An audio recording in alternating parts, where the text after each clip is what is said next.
आज की किश्त में आपने देखा कि घर के इतने बड़े फसाद का असल निकाल कर जब हुस्नाबी का नाम आता है तो नजो फौरन गुस्से में आती है और यूज घर से निकल देती है कि आप बाहर चली जाएं, मैं इन सब संभाल लूंगी। अरसल भी गुस्से में आकर सुंदास की बात पर हुस्नाबी को पुकारता है तो पूरा घर जामा हो जाता है।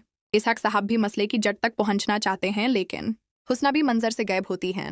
ये सुनकर सबको और ज्यादा गुस्सा आ जाता है कि आग लगाकर खुद भाग गई। उमर भी बेकार की कोशिश करता है अरसल को जलील करने की कि तुम तो बीवी के नीचे लगे हो और घर में फसाद करते हो, मगर दोनों भाई लड़ाई शुरू करते उससे पहले इसहाक साहब दोनों को रोककर काम पर भेज देते हैं।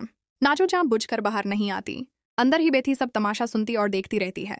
दूसरी तरफ सबहत बेगम अपने सर को पकड़कर परेशान बैठी हैं कि मेरे घर में ये सब क्या हो रहा है।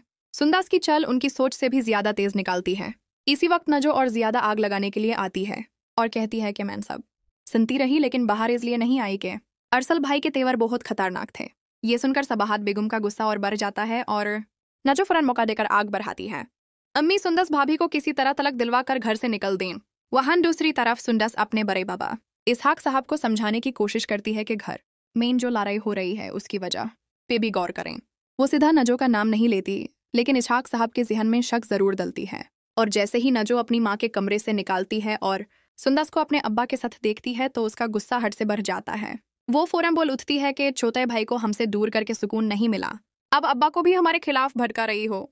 इसहाक साहब अपनी बेटी को देखते रह जाते हैं कि जो लड़की उन्हें मासूम लगती थी आज किस हद तक अपनी माँ की तरह बेअदब और जुबान चलती निकाल रही है। अब देखना यह है कि आने वाली किश्तों में नाजो का अंजाम क्या होता है, क्योंकि अभी तक इसका एंड दिखाया नहीं गया और रोहान के एंट्री के बाद लगता है कि असल हिसाब होने वाला है। दोस्तों, आपको क्या लगता है, क्या नाजो की चल अब अपने ही सर पर गिरने वाली है और क्या सुंदस अपनी अकलमंदी से सबको एक्सपोज कर पाएगी? अपनी राय कमेंट सेक्शन में जरूर 3 और चैनल को सब्सक्राइब करके बेल आइकॉन दबाना ना भूलिएगा ताकि आपको मिल हर नई अपडेट सबसे पहले। ये थी आज की तफसील। मिलते हैं अगली वीडियो में, तब तक के लिए अल्लाह हाफिज।